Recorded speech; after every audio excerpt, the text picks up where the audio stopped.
ಇದು ಈಗ ಸಹಜವಾಗಿ ಶಹರಗಳಲ್ಲಿ ಮನೆ ಮುಂದೆ ಶೋಕಿಗಾಗಿ ಇದನ್ನ ಎಲ್ಲರೂ ಬೆಳೆಸ್ತಾ ಇದ್ದಾರೆ. ಇದರ ಹೆಸರು ಸುದರ್ಶನ ಅಂತ. ಇದ್ರ ಹೂವು ಬಹಳ ಅತ್ಯಾಕರ್ಷಕವಾಗಿ ಬರ್ತದೆ. ಇದು ಹೂ ಬಿಡುತ್ತಾ ಇದು? ಹೂನು ಬಿಡುತ್ತೆ. ಇದು ಬಿಳೆ ಕಲರ್. ಈಗ ಮೊನ್ನೆ ಹೂ ಬಂದಿತ್ತು, ಹೋಗಿದೆ, ಮತ್ತೆ ಬರ್ತದೆ. 3 ತಿಂಗಳಿಗೆ ಒಂದ್ಸಾರಿ ಹೂ ಬಿಡ್ತದೆ. ಇದು ಬೆಳಿತಾನೆ ಹೋಗ್ತದೆ. ಇದು ಬೆಳೆದಂಗೆಲ್ಲ ಮನೆತನ ಬೆಳಗ್ತದೆ ಅಂತ ಹೇಳಿ ಇದ್ರ ಮನೆ ಮುಂದೆ ಕೂಡ ಹಾಕ್ತಾರೆ. ಆದ್ರೆ ತಂತ್ರಶಾಸ್ತ್ರದಲ್ಲಿ ಕೂಡ ಇದು ಕೆಲ್ಸಕ್ಕೆ ಬರ್ತದೆ. ಇದು ಸಂಪೂರ್ಣ ಬರೋದಿಲ್ಲ, ಇದ್ರ ಬೇರೆ ಮಾತ್ರ ಕೆಲ್ಸಕ್ಕೆ ಬರ್ತದೆ. ಸುದರ್ಶನ. ಸುದರ್ಶನ ವೃಕ್ಷ ಅಂತಾರೆ ಇದಕ್ಕೆ. ಸುದರ್ಶನ ವೃಕ್ಷ. ಮರ ಆಗುತ್ತಾ, ಬೆಳೀತಾ? ಇಲ್ಲ, ಇಷ್ಟೇ ಇದು. ಅಮ್ಮಮ್ಮ ಅಂದ್ರೆ ಇನ್ನೊಂದ್ ಸ್ವಲ್ಪ ಹೈಟ್ ಆಗ್ಬೋದು. 4-5 ಅಡಿವರೆಗೂ ಬೆಳೀತದೆ ಅಷ್ಟೇ. ಇದು ಅದಕ್ಕಿಂತ ಹೆಚ್ಚಿಗೆ ಹೋಗಲ್ಲ. ಆದ್ರೆ ಗಡ್ಡೆಗಳು ಹೊಡಿತಾ ಹೋಗ್ತವೆ. ಬೀಜೋತ್ಪಾದನೆ ಆಗ್ತಾ ಇದೆ. ಹಿಂಗ್ ಹೋಗಲ್ಲ, ಹಿಂಗ್ ಹೋಗುತ್ತೆ. ಅಡ್ಡ ಹೋಗುತ್ತೆ. ಎಲ್ಲ ಅಡ್ಡಡ್ಡನೆ ಬೀಜೋತ್ಪಾದನೆ. ಇದರಲ್ಲಿ ಪ್ರಬಲವಾದ ಶಕ್ತಿ ಇದೆ ವಶೀಕರಣದಲ್ಲಿ. ಇದು ವಶೀಕರಣಕ್ಕೆ ಯೂಸ್ ಮಾಡ್ತಾರೆ. ಹೌದೌದು. ಇದರ ಬೇರೆ ಮಾತ್ರ. ಇದು ಒಂದೇ ಉಪಯೋಗ ಮಾಡ್ಬೋದು. ಆದ್ರೆ ಇದರಲ್ಲಿ ತಾತ್ಕಾಲಿಕ ಕ್ರಿಯೆಗಳು ಆಗ್ತವೆ, ಶಾಶ್ವತ ಇಲ್ಲ. ಅಂದ್ರೆ ಟೆಂಪ್ರವರಿ ಅಷ್ಟೇ. ಸದ್ಯ ನೀವೇನಾದ್ರೂ ಕೋರ್ಟ್ ಕೇಸ್ ಹೋಗ್ತೀರಾ, ಈಗ ಲಾಯರ್ಗಳೆಲ್ಲ ವಕೀಲರು ವಿರುದ್ಧ ಮಾತಾಡ್ತಾ ಇದ್ದಾರೆ, ಅಂತ ಸಮಯದಲ್ಲಿ ಇದನ್ನ ಬೇರ್ ಕೊಟ್ಟು ನಾವು 3 ಕಲ್ಲುಗಳನ್ನ ಮಂತ್ರಿಸ್ಕೊಡ್ತೇವೆ. ನಾವು ಮಂತ್ರಸಿದ್ಧಿ ಹರಳು ಅಂತೇವೆ ನಾವು. ಇದನ್ನ ಇಟ್ಕೊಳಪ್ಪ ಜೇಬಲ್ಲಿ. ಈ 3 ಹರಳು ತಗೊಂಡು ಹೋಗಿ ಕೋರ್ಟು ಎಂಟ್ರಿಗೆ ಒಂದು ಹಾಕು, ಒಳಗಡೆ ಹೋದಾಗ ಒಂದು ಹಾಕು, ಆಮೇಲೆ ನೀವು ಒಳಗಡೆ ಹೋದಾಗ ಕೌಂಟ್ರಲ್ಲಿ ಅಲ್ಲಿ ಒಂದು ಹಾಕಿಬಿಡು. ಏನಿದ್ರು ನಿನ್ನ ಪರವಾಗಿ ಎಲ್ಲರೂ ಮಾತಾಡ್ತಾರೆ ಅಂತ ತಿಳಿಸಿ ಕಳಿಸ್ತೀವಿ. ಅದೇ ತರನೇ ಕೆಲಸ ಆಗಿದೆಯಾ? ನಿಜವಾಗ್ಲೂ ಆಗಿದೆ. ಸಾಕಷ್ಟು ಜನಕ್ಕೆ ಇದು ಮಾಡ್ಕೊಟ್ಟಿದ್ದೀನಿ. ಆಗಿದೆ, ವರ್ಕ್ ಆಗಿದೆ. ಕೋರ್ಟ್ ಕಚೇರಿ ಕೆಲಸಗಳಿಗೆ ನಾವು ಇದನ್ನ ಉಪಯೋಗ ಮಾಡ್ತೀವಿ. ಕೋರ್ಟ್ ಕಚೇರಿ, ವಶೀಕರಣ, ಟಿವಿ ಬರ್ತಾವಲ್ಲ, ಅವರೆಲ್ಲ ಇದನ್ನೇ ಮಾಡ್ತಾರ ಹೆಂಗೆ ಅಂತ ಏನೋ ಅದು ನನಗೆ ಗೊತ್ತಿಲ್ಲ. ನಾನು ತಿಳಿದಿದ್ದು ನನ್ನ ಗುರುಗಳು ತೋರಿಸಿದ ದಾರಿಯಲ್ಲಿ ನಾ ಹೇಳ್ತಾ ಇದ್ದೀನಿ. ಒಬ್ಬೊಬ್ರು ಒಂದೊಂದ್ ತರ ಮಾಡ್ತಾರೆ. ವಶೀಕರಣಕ್ಕೆ ಸಾಕಷ್ಟು ವನಸ್ಪತಿಗಳಿದಾವೆ, ಸಾವಿರಾರು ವನಸ್ಪತಿಗಳಿದಾವೆ. ಅವೆಲ್ಲವೂ ಕೆಲಸ ಮಾಡ್ತವೆ. ಒಬ್ಬೊಬ್ರು ಒಂದು ರೀತಿಯಲ್ಲಿ ಮಾಡ್ತಾ ಇರ್ತಾರೆ. ಅಂದ್ರೆ ಈ ಮೂಲ ಇವಾಗ ನೀವು ಹೇಳಿದ್ರಿ, ಇಷ್ಟೊಂದು ಗಿಡಗಳು ತೋರಿಸಿದ್ರಿ, ಎಲ್ಲ ಹೇಳಿದ್ರಿ. ಓಕೆ, ನಿಮ್ಗೆ ಈ ತಂತ್ರಗಾರಿಕೆಯಲ್ಲಿ ಇದು ಹಿಂಗಾಗತ್ತೆ ಅಂತ ಹೇಳಿ ಗ್ರಂಥದಲ್ಲಿ ಓದ್ಬಿಟ್ಟು ನೀವು ಅಭ್ಯಾಸ ಮಾಡೋದ? ಅಥವಾ ಗ್ರಂಥದಲ್ಲಿ ಓದಿದ್ರೆ ಉಪ್ಪಿನಕಾಯಿ ರುಚಿ ಇರೋದಿಲ್ಲ. ಡಬ್ಬಿಯಲ್ಲೇ ಹಾಕಿ ಅದಕ್ಕೆಲ್ಲ ಮಸಾಲೆ ಹಾಕಿ ಏನು ಪ್ಯಾಕ್ ಮಾಡಿರ್ತಾರಲ್ಲ, ಅವಾಗ ಅದಕ್ಕೆ ಒಬ್ಬ ಗುರು ಇರ್ತಾನೆ, ಒಬ್ಬ ಸೈಂಟಿಸ್ಟ್ ಇರ್ತಾನೆ. ಏನೇನು ಮಸಾಲೆ ಹಾಕ್ಬೇಕು, ಏನೇನು ಎಷ್ಟು ದಿನ ಇಡಬೇಕು ಅಂತ ಕಲಿಸಿರ್ತಾನೆ. ಕಲಿಸಿದಾಗ ಅದು ತಯಾರಿ ಆಗುತ್ತೆ.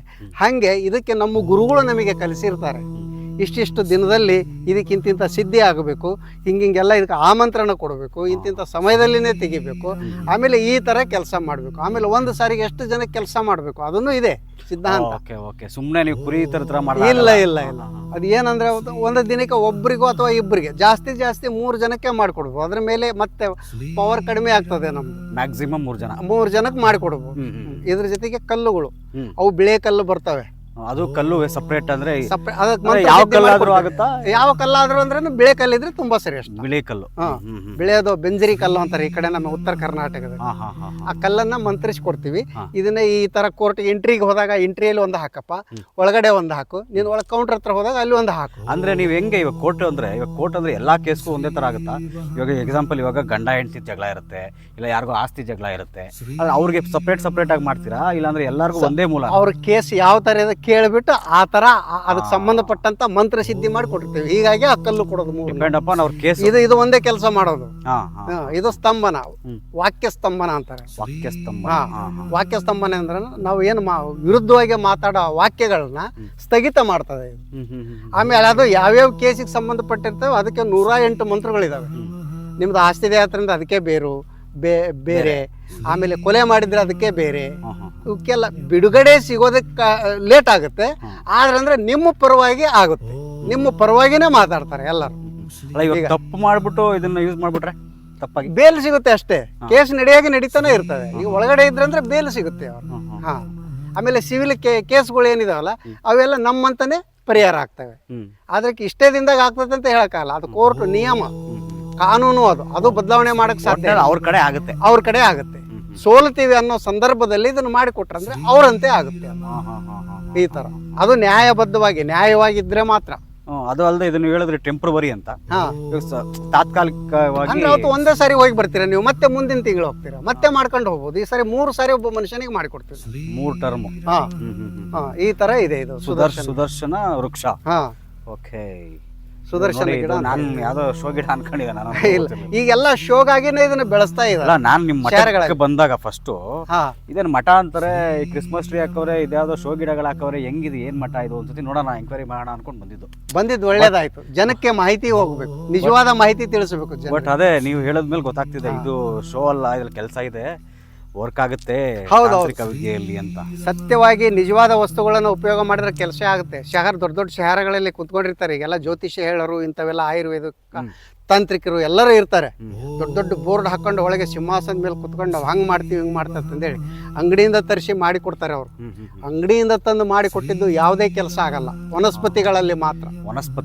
ವನಸ್ಪತಿಗಳು ಅಂದ್ರೆ ಗಿಡಮೂಲಿಕೆಗಳು ಏನಿದಾವೆ ಇವನ್ನ ನ್ಯಾಚುರಲ್ ಆಗಿ ತರಬೇಕು. ಆಮೇಲೆ ನನಗೆ ಇನ್ನೊಂದು ಕ್ವಶನ್ ಬಂದಿತ್ತು. ಹೇಳಿ. ಇವಾಗ ನೀವು ಹೇಳಿದ್ರ ಗ್ರಂಥಿಗೆ ಅಂಗಡಿಲಿ ಒಂದಷ್ಟು ಬೇರೆ ಸಿಗ್ತಾವೆ. ನಾಳೆ ನಮ್ಮ ಯಾರೋ ಒಬ್ರು ಇವಾಗ ಬಂದು ಪೂಜೆ ಮಾಡೋರು ಇವು ಇದೊಂದು ಲಿಸ್ಟ್ ಕೊಡ್ತಾರೆ, ಈ ಲಿಸ್ಟ್ ಅಲ್ಲಿ ಐಟಮ್ ಇದೆಲ್ಲ ಐತೆ ತಗೊಂಡ್ಬಿಡಪ್ಪ, ನಾಳೆ ಯಜ್ಞಗಳು ಮಾಡ್ಬೇಕು ಅಂತ. ಇವಾಗ ನಾವು ತಂದು ಕೊಡ್ತೀವಿ, ಅದು ಯಜ್ಞ ನಮ್ಗೆ ವರ್ಕ್ ಆಗಲ್ಲ. ಹಂಗಂದ್ರೆ ಆಗಲ್ಲ ವರ್ಕ್ ಆಗಲ್ಲ. ಮತ್ತೆ ನಾವು ಲಕ್ಷಾಂತರ ಶಾಸ್ತ್ರ ಅದೆಲ್ಲ ನಿಮ್ಮ ಕರ್ಮ, ಅದು ನಿಮ್ಮಲ್ಲಿ ದುಡ್ಡು ಜಾಸ್ತಿ ಆಗಿದೆ, ಹಿಂಗಾಗಿ ಮಾಡ್ತೀರಾ. ನಿಜವಾಗಿ ಒಂದು ಅರ್ಥ ನೀತಿಲಿ ಈ ತರ ಗಿಡಮೂಲಿಕೆಗಳನ್ನ ನ್ಯಾಚುರಲ್ ಆಗಿ ತಗೊಂಡ್ಬಂದೇ ಮಾಡ್ಬೇಕು ಹೋಮ ಹವನಗಳ. ಅಂದ್ರೆ ನಾವು ತನಕ ಕೊಡೋ ಕೆಲಸ ಇಲ್ಲ, ಅವರೇ ತಗೊಬಂದ್ ಮಾಡ್ಬೇಕು ಲೆಕ್ಕ ನೋಡಿದ್ರೆ. ಹೌದೌದೌದು, ನಿಮಗೆ ಸಿಗಬೇಕಲ್ಲ ನಿಜವಾಗಿ ಮಾಡೋರು. ಹೌದು, ಹಾ, ಅವಾಗ ಮಾತ್ರ ರಿಸಲ್ಟ್ ಬರ್ತದೆ. ಹಂಗೆ ನಾವು ಅಂಗಡಿಯಿಂದ ತಂದು ಮಾಡಿದ್ರೆ ಅಂದ್ರೆ ಆಮೇಲೆ ಅವರು ಇವಾಗ ಸಾಮಾನ್ಯವಾಗಿ ಯಾರ್ಯಾರು ಯಜ್ಞಗಳು ಮಾಡ್ತಾರೆ, ಅವ್ರು ಮಾಡೋ ಯಜ್ಞಗಳಿಗೂ ಅವ್ರು ಮಾಡೋ ಪೂಜೆಗಳಿಗೂ, ನೀವು ಅಘೋರಿ ಪರಿವಾರದವರು ನೀವು ಮಾಡೋ ಯಜ್ಞಗಳಿಗೂ ಪೂಜೆಗಳಿಗೂ ಏನೇನು ಐ ಮೀನ್ ಯಾವ ತರ ಡಿಫ್ರೆನ್ಸ್ ಇರ್ತದ? ಇಲ್ಲ, ಡಿಫ್ರೆನ್ಸ್ ತುಂಬಾ ಇದೆ. ವೈದಿಕವಾಗಿ ಮಾಡ್ತಕ್ಕಂಥ ಯಜ್ಞಗಳು ಎಲ್ಲಾ ಕಡೆ ಲೋಕಾರೂಢಿಯಾಗಿ ನಡೀತಾ ಇದಾವೆ. ನಾವು ವೈದಿಕವಾಗಿ ಯಾವುದು ಮಾಡೋದಿಲ್ಲ. ತಾಂತ್ರಿಕವಾಗಿ ನಮ್ಮ ಯಜ್ಞಗಳು ನಿಜವಾದ ವನಸ್ಪತಿಗಳು ಇದಕ್ಕೆ ತೊಂದರೆಗೆ ಸಂಬಂಧಪಟ್ಟಂತ ವಸ್ತುಗಳು ಸಿಕ್ಕರೆ ಮಾತ್ರ ನಾವು ಕೆಲಸ ಮಾಡ್ತೀವಿ, ಇಲ್ಲಾಂದ್ರೆ ನಮ್ಮಿಂದ ಆಗಲ್ಲ, ವಸ್ತುಗಳು ಸಿಗಲ್ಲ ಅಂತ ಹೇಳ್ತೀವಿ ನಾವು. ಅಂದ್ರೆ ನಿಮ್ಮ ಹತ್ರ ನಿಮ್ಮ ಕೆಲಸ ಆಗತ್ತೆ ಅಂದ್ರೆ ಹೂ ಅಂತೀರಿ, ಇಲ್ಲ ಅಂದ್ರೆ ಇಲ್ಲ. ನಾವು ಫಸ್ಟ್ಗೆ ಎಲ್ಲ ಚೆಕ್ ಮಾಡಿ ನೋಡ್ಬಿಟ್ಟು ಈ ಕೆಲಸ ಆಗುತ್ತೆ, ಈ ಕೆಲಸಕ್ಕೆ ಸಂಬಂಧಪಟ್ಟಂತ ವಸ್ತುಗಳು ಸಿಗ್ತಾವೆ ಅಂದ್ರೆ ಮಾತ್ರ ನಾವು ಕೆಲಸ ಮಾಡ್ತೀವಿ.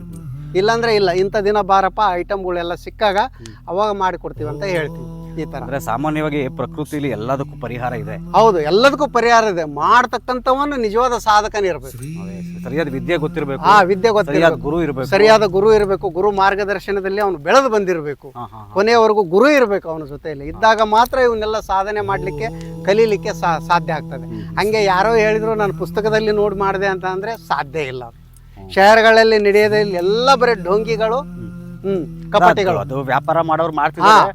ಬಟ್ ನಮ್ಮ ಉದ್ದೇಶ ಅಷ್ಟೇ, ನಿಜವಾಗಿ ಲೋಕ ಕಲ್ಯಾಣಾರ್ಥವಾಗಿ ನಾವು ಉದ್ದೇಶ ಪಟ್ಕೊಂಡೆ ಈ ಕೆಲಸ ನಿಜವಾಗಿ ಮಾಡ್ತೀವಿ. ಆ ವಸ್ತುಗಳಿಲ್ಲ ಅಂದ್ರೆ ಅದಕ್ಕೆ ಸಂಬಂಧಪಟ್ಟಂತ ಏನೇ ದೋಷಗಳಿದ್ರು ನಾವು ಮಾಡೋದಿಲ್ಲ. ಸತ್ಯ ತಿಳ್ಕೊಳ್ಳೋ ಉದ್ದೇಶನೇ ನಮ್ಮ ಉದ್ದೇಶ. ನಾ ಸತ್ಯನೇ ಹೇಳ್ತಾ ಇದ್ದೀನಲ್ಲ, ಈಗ ನಿಮ್ಮ ಕಣ್ಣೆದುರಿಗೆ ತೋರಿಸಿ ಹೇಳ್ತಾ ಇದ್ದೀನಿ, ಇದೇ ಸತ್ಯ.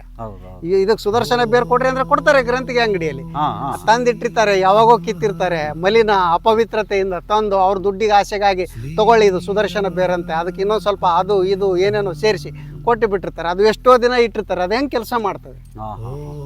ಪ್ರತಿಯೊಂದು ನಾವು ಗಿಡಮೂಲಿಕೆಗಳನ್ನ ಏನಿರ್ತೀವಲ್ಲ, ಇಂತಿಷ್ಟು ದಿನ ಅಂತ ಅವಕ್ಕೆ ಸಮಯ ಇರ್ತದೆ, ಆಯುಷ್ಯ ಇರ್ತದೆ ಅವಕ್ಕೆ. ನಾವು ತೆಗೆದ ಮೇಲೆ ಕೂಡ ಅಷ್ಟು ದಿನದ ಒಳಗಡೆನೆ ಅದನ್ನ ಉಪಯೋಗ ಮಾಡಬೇಕು.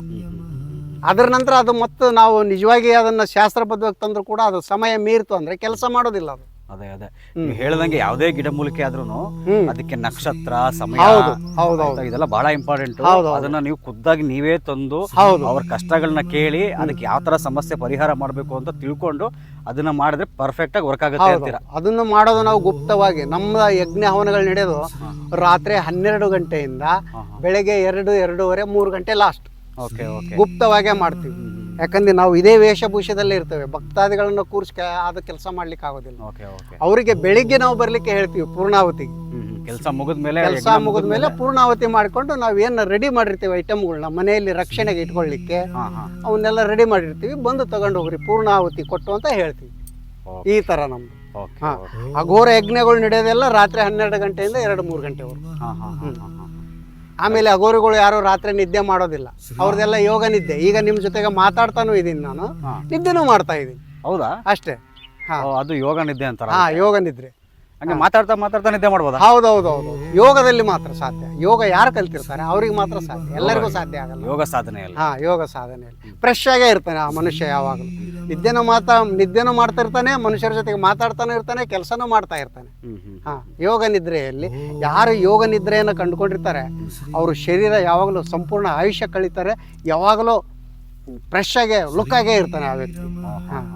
ಹೌದೌದು ಬಿಡಿ, ಯೋಗ ಅನ್ನೋದು ಬಹಳ ಮನುಷ್ಯನ ಪರ್ಫೆಕ್ಟ್ ಆಗಿ ಅವ್ನಿಗಿರೋ ಆಯುಸ್ಸನ್ನ ಕರೆಕ್ಟ್ ಮುಗಿಸೋಷ್ಟು ಶಕ್ತಿ ಕೊಟ್ಟು ಆರೋಗ್ಯಪೂರ್ಣವಾಗಿ ಬುದ್ಧಿವಂತನಾಗಿ ಮಾಡುತ್ತೆ. ಹೌದೌದು, ಯೋಗ ಧ್ಯಾನ ಇವಕ್ಕೆಲ್ಲ ನಾವು ಕಲಿಬೇಕಾದ್ರೆ ಮೊದಲು ಅದೇ ಯೋಗ, ಧ್ಯಾನ, ಜಪ, ತಪ, ಪ್ರಾಣಾಯಾಮ ಇವು ಮುಖ್ಯ. ಬನ್ನಿ ಇನ್ನು ಮುಂದೆ ಹೋಗೋಣ. ಇನ್ನು ಯಾವ್ಯಾವ ಗಿಡಗಳಿದೆ ನಮಗೆ ತೋರಿಸಿ, ನಮಗೆ ಪರಿಚಯ ಮಾಡಿಕೊಟ್ಟಷ್ಟು ತಿಳ್ಕೊಂಡಂಗೆ ಆಗುತ್ತೆ, ಜನಗಳಿಗೆ ತಿಳಿಸ್ದಂಗೂ ಆಗುತ್ತೆ.